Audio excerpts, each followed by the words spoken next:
전 세계 방산 시장이 동시에 술렁이기 시작한 순간은 KF-21이라는 이름이 단순한 차세대 전투기 프로젝트가 아니라 엔진 국산화라는 불가능에 가까운 영역까지 현실로 끌어내렸다는 사실이 알려지면서부터였다. 그동안 한국은 전투기를 설계하고 조립하는 국가로는 평가받았지만 전투기 심장이라 불리는 제트 엔진 영역에서는 언제나 한계가 분명한 나라로 분류되어 왔다. 그런데 지금 국제 방산업계가 주목하는 지점은 KF-21 그 자체보다도 그 뒤에서 조용히 진행되고 있는 엔진 국산화 프로젝트다. 수백조 원 규모의 글로벌 항공기 엔진 시장에서 한국은 오랫동안 소비자이자 조립 파트너에 머물러 있었다. 미국과 영국, 프랑스가 사실상 독점해온 이 시장은 기술 장벽이 가장 높고 실패 비용이 가장 치명적인 영역으로 알려져 있다. 단순히 추력을 높이는 문제가 아니라 수천 시간 동안 고온 고압 상태에서 안정적으로 작동해야 하고 전시 상황에서는 극한의 기동을 반복해도 멈추지 않아야 하는 것이 전투기 엔진의 본질이기 때문이다. 바로 이 지점에서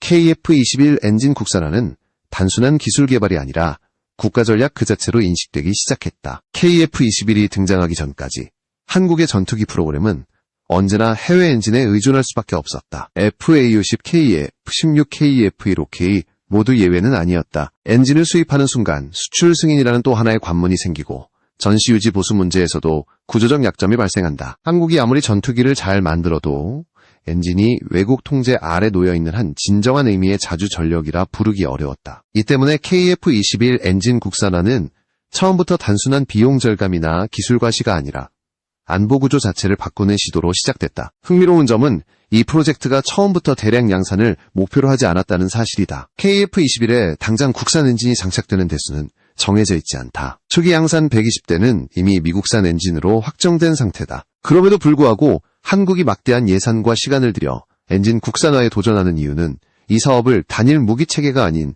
산업 생태계 전체의 관문으로 보고 있기 때문이다. 전투기 엔진은 단독으로 끝나는 기술이 아니라 민항기, 무인기 산업용 터보팬으로 확장되는 출발점이 된다.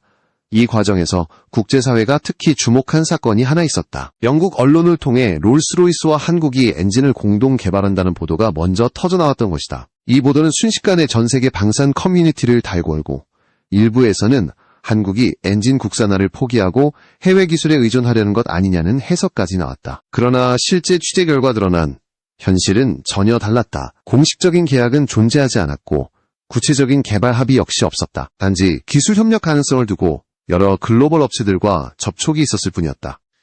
이 사건은 오히려 KF-21 엔진 프로젝트가 국제적으로 어떤 위상에 올라섰는지를 보여주는 상징적인 장면이었다. 롤스로이스뿐 아니라 미국의 제너럴 일렉트릭, 프랑스의 사프란까지 모두 한국과의 협력을 원하고 있다는 사실이 드러났기 때문이다. 이는 한국이 기술을 구걸하는 입장이 아니라 협력 조건을 선택할 수 있는 위치에 올라섰다는 의미이기도 했다. 전 세계 엔진 메이커들이 한국 프로젝트를 주시하고 있다는 사실만으로도 시장은 충분히 충격을 받았다. KF-21 엔진 국산화 논의가 본격화되자 자연스럽게 인도네시아 문제가 다시 수면 위로 떠올랐다. 공동개발국이었던 인도네시아가 분담금 문제로 잡음을 일으키고 터키의 전투기 프로그램과 접촉했다는 소식이 이어지면서 KF-21 자체가 흔들리는 것 아니냐는 우려가 확산됐다. 하지만 이 역시 실제 구조를 들여다보면 단순한 흑백 논리로 볼 수 없는 문제였다.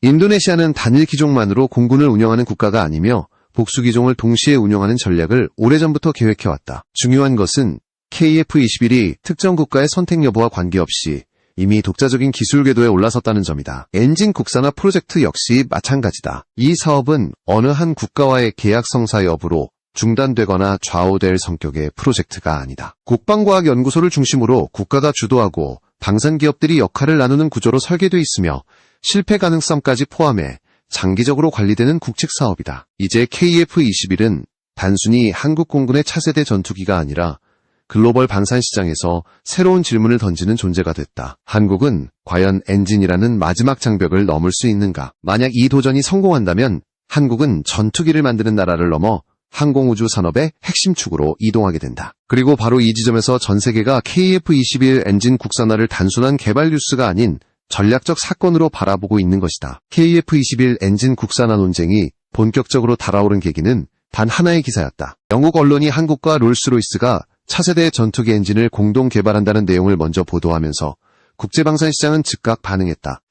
이 보도는 단순한 협력 소식처럼 보였지만 실제로는 매우 민감한 함의를 담고 있었다. 전투기 엔진은 국가 안보의 핵심 기술이며 이 영역에서의 협력은 곧 기술 주도권과 통제권 문제로 직결되기 때문이다. 그러나 취재를 통해 확인된 사실은 기사 제목과는 전혀 다른 그림이었다. 한국과 롤스로이스 사이에는 공식적인 공동개발 계약이 존재하지 않았고 구체적인 기술 이전이나 개발 일정 역시 논의 단계에 머물러 있었다. 방위사업청과 국방과학연구소를 중심으로 여러 글로벌 엔진 업체들과 폭넓은 미팅이 있었던 것은 사실이지만 이는 국산화 포기를 전제로 한 협상이 아니라 국산화 전략을 보완하기 위한 정보 교류 수준에 가까웠다. 이 지점에서 많은 오해가 발생했다. 해외 업체와 협력한다는 말이 곧 국산화를 포기한다는 의미로 받아들여졌기 때문이다. 하지만 항공기 엔진 개발에서 협력과 의존은 전혀 다른 개념이다. 전 세계에서 완전히 독자적으로 최신 제트 엔진을 개발하는 국가는 극히 제한적이며 대부분의 국가들은 위험 분담 방식으로 국제 협력을 활용한다. 문제는 누가 주도권을 쥐고 어떤 범위까지 통제하느냐다. 한국이 검토하고 있는 방식의 핵심에는 RSP라는 개념이 있다.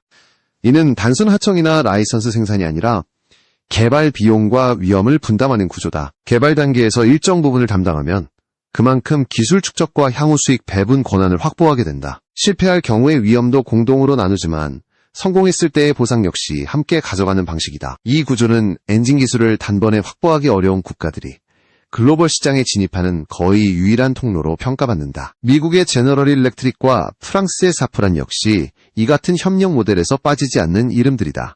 이들 기업은 한국을 단순한 구매국이 아니라 장기적인 파트너로 바라보고 있다. 그 이유는 명확하다. 한국은 이미 전투기 기체 설계 생산 시험 비행까지 독자적으로 수행할 수 있는 몇 안 되는 국가이며 방산 수출 실적을 통해 신뢰도까지 확보했다. 엔진이라는 마지막 퍼즐만 맞춰진다면 글로벌 항공우주 산업에서 차지하는 위상은 지금과 완전히 달라진다.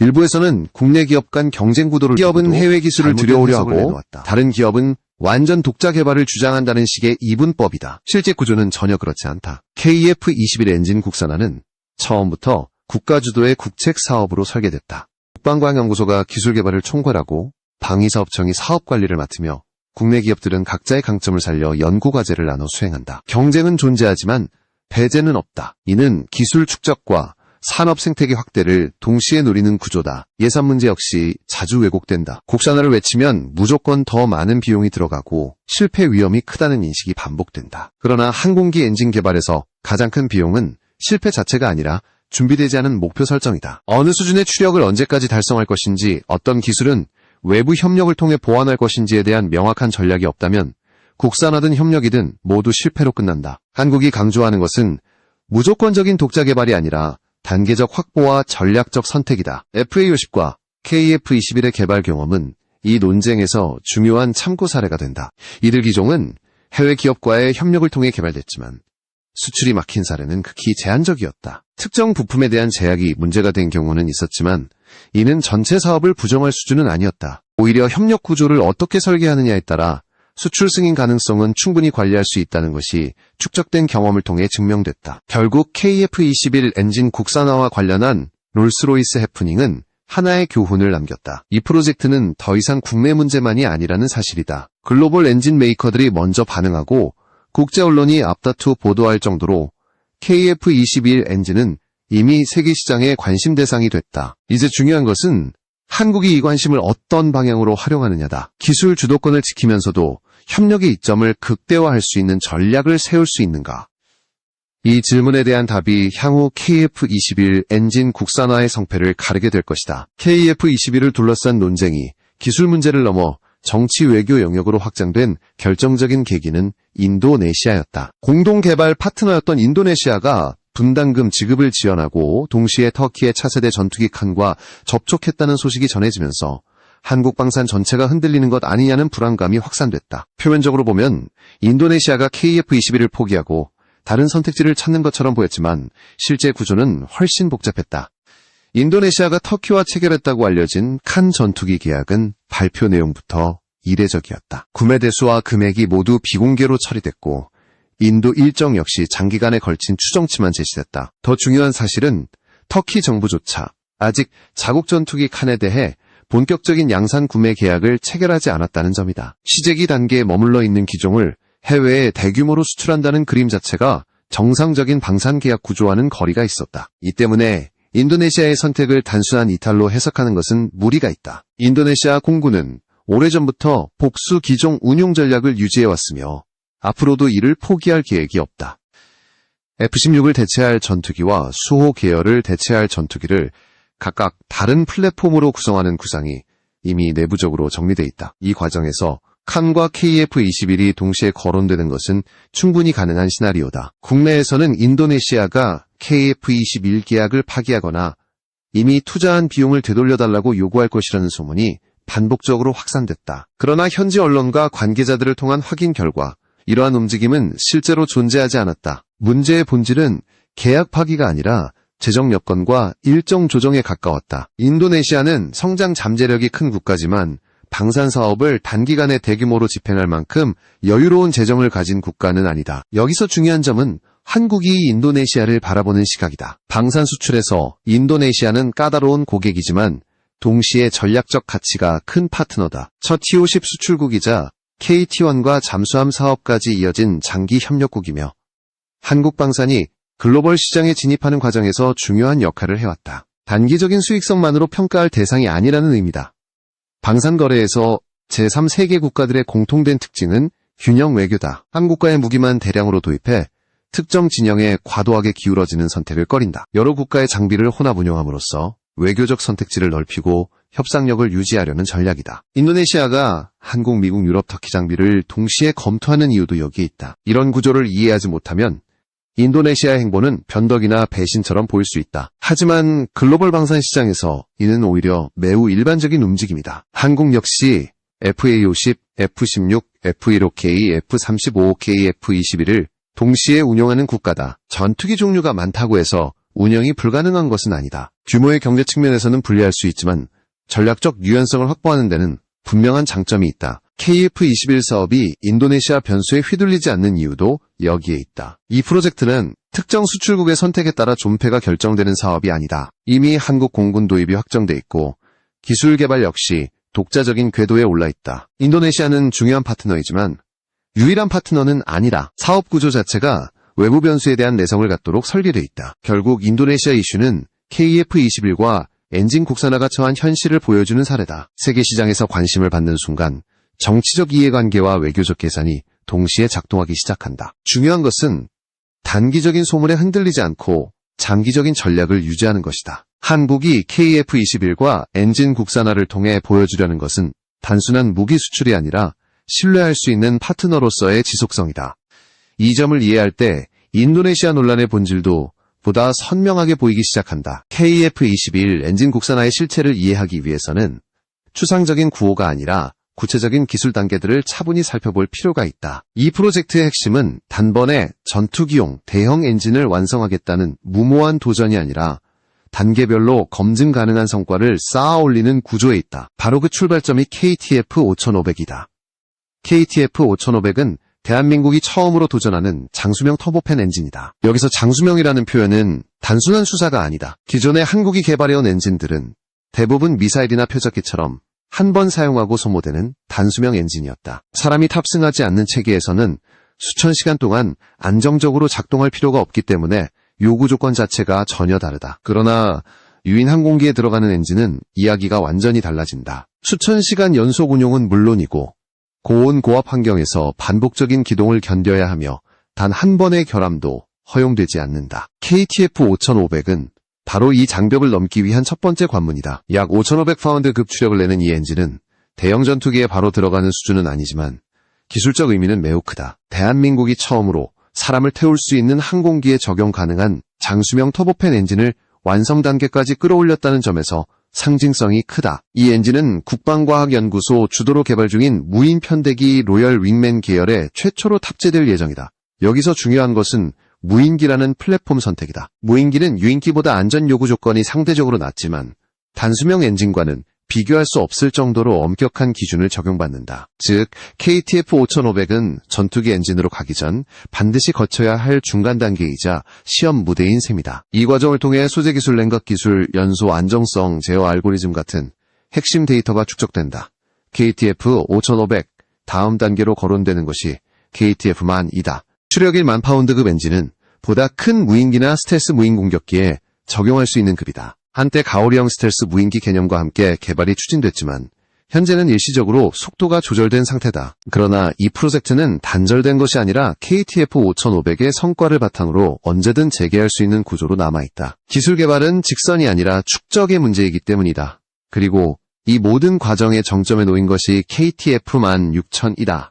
약 1만 6천 파운드급 추력을 목표로 하는 이 엔진은 KF-21에 실제로 적용 가능한 전투기용 터보팬 엔진이다. 여기서부터는 엔진의 코어 설계 자체가 완전히 달라진다. 압축비, 온도, 한계 회전, 안정성 등 모든 요소가 한 단계 이상 도약해야 하며 무엇보다 사람이 탑승한 상태에서의 신뢰성이 최우선 기준이 된다. KTF-16000 개발 구상에서 주목할 부분은 시험 방식이다. KF-21은 쌍발 전투기이기 때문에 한쪽에는 검증된 해외 엔진을 탑재하고 다른 한쪽에 국산 개발 엔진을 장착한 채 시험 비행을 수행할 수 있다. 만약 개발 중인 엔진에 문제가 발생하더라도 남은 엔진으로 안전하게 귀환할 수 있는 구조다. 이는 단발 전투기에서는 불가능한 방식이며 KF-21 플랫폼이 가진 구조적 장점이 그대로 활용되는 대목이다. 이러한 단계적 접근은 비용과 위험을 동시에 관리하기 위한 전략이다. 전투기 엔진 개발은 실패의 가능성을 전제로 해야 하는 사업이다. 단 한 번의 실패가 수조 원의 손실로 이어질 수 있기 때문에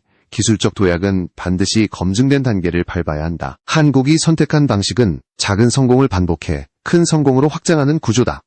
결국 KF-21 엔진 국산화는 단일 엔진 하나를 만드는 프로젝트가 아니다. KTF 5500에서 시작해 만을 거쳐 16000으로 이어지는 이 로드맵은 한국 항공우주 산업이 앞으로 어디까지 갈 수 있는지를 가늠하는 시험대다. 이 과정이 성공한다면 KF-21은 단순히 국산 전투기가 아니라 국산 엔진을 품은 전투기로 기억되게 된다. 그리고 바로 이 지점에서 세계가 한국의 다음 행보를 주목하고 있다. KF-21이 본격적으로 국제 무대에서 거론되기 시작한 것은 단순한 성능 발표 때문이 아니었다. 실전 운용과 수출 경험이 축적되면서 한국 방산에 대한 신뢰가 눈에 띄게 달라졌기 때문이다. 이 변화의 중심에는 FA-50이 있었다. FA-50은 단순한 경공격기가 아니라 한국이 항공기 수출국으로서 어떤 방식으로 고객을 관리하고 문제를 해결하는지를 보여준 상징적인 사례다. 폴란드는 이 흐름을 가장 극적으로 보여주는 국가다. 우크라이나 전쟁 이전까지만 해도 폴란드는 한국 전투기에 거의 관심을 두지 않았다. 냉전 이후 오랫동안 구소련 계열 전투기를 운용하다가 서방 체제로 전환하면서 F-16을 도입했고 이후에는 미국 전투기를 중심으로 공군 전력을 구성할 계획을 세웠다. 그러나 전쟁은 모든 계산을 바꿔놓았다. 전력 공백을 메우기 위해 폴란드는 FA-50을 선택했다. 당시만 해도 일부에서는 F-16보다 작고 성능이 제한적인 기체를 왜 도입하느냐는 비판이 나왔다. 초기에는 부품 공급 지연과 정비 이슈로 현지 언론의 비판이 이어지기도 했다. 그러나 이 과정에서 한국 방산의 진짜 경쟁력이 드러났다. 문제가 발생하자 한국항공우주 산업과 관련 업체들은 현지에 상주하며 즉각적인 대응에 나섰고 결국 운용 안정성을 회복했다. 이 경험은 단순한 납품을 넘어 신뢰를 쌓는 계기가 됐다. 폴란드 공군 수뇌부는 직접 한국을 방문해 KF-21을 시승했고 그 반응은 매우 인상적이었다. 특히 F-16 조종사 출신 지휘관이 KF-21의 비행 특성과 조종 감각을 긍정적으로 평가한 점은 상징적이다. 이는 KF-21이 이론상의 전투기가 아니라 실전 조종사의 기준에서도 경쟁력이 있다는 메시지로 받아들여졌다. 폴란드에서 KF-21이 거론되는 배경에는 또 다른 현실적인 이유가 있다. F-16 업그레이드 사업이다. 노후한 F-16을 4.5 세대 수준으로 개량하는 데 들어가는 비용과 시간이 예상보다 크게 늘어나면서 정치권과 군 내부에서 논란이 커졌다. 수십억 달러를 투입해 수명을 연장하는 것이 과연 합리적인 선택인지에 대한 의문이 제기된 것이다. 이 과정에서 자연스럽게 비교 대상이 된 것이 KF-21이다. 업그레이드 비용으로 신형 전투기를 대규모로 도입할 수 있다면 장기적인 운용 측면에서 더 나은 선택이 될 수 있다는 논리가 힘을 얻기 시작했다. KF-21은 완전한 5세대 전투기는 아니지만 처음부터 4.5세대를 목표로 설계된 네이티브 플랫폼이다. 이는 기존 4세대 전투기를 개량한 기종들과 본질적인 차이를 만든다. KF-21의 또 다른 강점은 추력 대비 중량비와 운용 비용이다. 고가의 완전 스텔스 전투기와 비교하면 성능은 일부 제한적일 수 있지만 유지비와 가동률에서는 뚜렷한 장점을 가진다. 전쟁 상황에서 중요한 것은 개별 기체의 최고 성능이 아니라 얼마나 많은 전투기를 지속적으로 운용할 수 있느냐다. 이 점에서 KF-21은 가성비를 중시하는 국가들에게 매력적인 선택지로 부상하고 있다. 유럽 시장에서 KF-21이 주목받는 이유는 여기서 그치지 않는다. 업그레이드 가능성이다. KF-21은 향후 개량을 통해 스텔스 성능을 강화하고 내부 무장창을 적용하는 방향으로 발전할 여지를 남겨두고 설계됐다. 반면 기존 유럽 전투기들은 형상 변경 자체가 막대한 비용과 위험을 수반하기 때문에 근본적인 스텔스 개량이 쉽지 않다. 이 차이는 장기 운용 관점에서 큰 의미를 갖는다.